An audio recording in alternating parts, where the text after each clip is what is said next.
দিন এই সময়ের মধ্যে আমাকে পড়তে হবে বা সেরকম কিছু। কি কি বিষয় ভালো লাগে তোমার? আমার তো বায়োলজি খুব ভালো লাগে, আর তাছাড়া ফিজিক্স কেমিস্ট্রি মানে সায়েন্স নিয়ে আপাতত এগোনোর ইচ্ছে। ভবিষ্যতে কি হবে, কি পরিকল্পনা করেছো? মেডিকেল লাইনে এগোনোর ইচ্ছে, ডক্টর আপাতত লক্ষ্য। এই রেজাল্টের পিছনে তুমি মানে কার কার সাপোর্ট বেশি মনে পড়ছে, যারা সাপোর্ট করেছিল বেশি পড়াশোনার ক্ষেত্রে? অ্যাকচুয়ালি রেজাল্ট বা যেটাকে আমরা বলছি একটা মূল্যায়নের পরে প্রাপ্ত নম্বর, সেটা একাকি একটা ছাত্রের উদ্যোগী শুধু তা নয়। এর পাশাপাশি বাবা মা, আত্মীয় পরিজন, আমার গৃহ শিক্ষক, আমার স্কুল শিক্ষক, প্রত্যেকের প্রত্যাশা, তাদের আমার পেছনে নিরলস অধ্যবসায়, প্রচেষ্টা, সবকিছুর একটা মূলীভূত ফলাফল হিসেবে ধরবে এই সাফল্য। যদিও মাধ্যমিকই চূড়ান্ত নয়, এরপরে আরো পথ চলা বাকি, তার জন্য নিজেকে সার্বিকভাবে প্রস্তুত করে এখন আমার একমাত্র অভিষ্ট। প্রথম যখন শুনলে তখন কি মনে হচ্ছিল যে রাজ্যে প্রথম হবে, এরকম একটা আশা তোমার ছিল?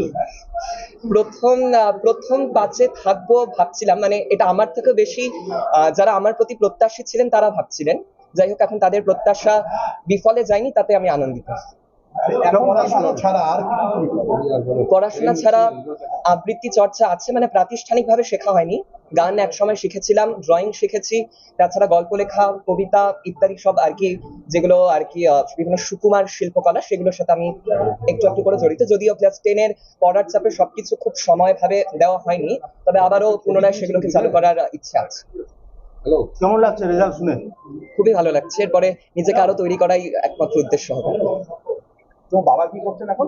বাবা বিজনেস, অ্যাকচুয়ালি টিম্বার মার্চেন্ট, আর তাছাড়া কন্ট্রাক্টর। স্কুলের ভূমিকা কি করবে পড়াশোনা? হ্যাঁ, অবশ্যই এখানে একটা কথা বলার, যে করোনা অতিমারি কাল তো আমরা সকলেই সাক্ষী থেকেছি, এবং এ কথা একেবারেই কারো অগোচরে, মানে কারো আর কি অপ্রকাশ্যে নেই যে করোনা অতিমারির পরবর্তী যে উত্তর পর্ব সময়কালটা, সে সময় স্টুডেন্টদের একটা স্কুলমুখী প্রবণতা খানিকটা কমে গিয়েছিল। কিন্তু যাই হোক, পরবর্তীতে সরকারের প্রচেষ্টাই হোক কিংবা আমাদের শিক্ষকদের ক্রমাগত উৎসাহ, সবকিছু নিয়ে আবারও কিন্তু আমরা স্কুলমুখী হই, এবং তারপরেই স্কুলে গিয়ে সেখানে টিচাররা নিয়মিত ভাবে আমাদের সাহায্য করতেন। যদিও আমার স্কুল টিচাররা বলবেন যে আমি স্কুলে অতটা নিয়মিত ছিলাম না, কিন্তু তা নয়। অবশ্যই স্কুল টিচাররা সব সময় আমার পাশে ছিলেন।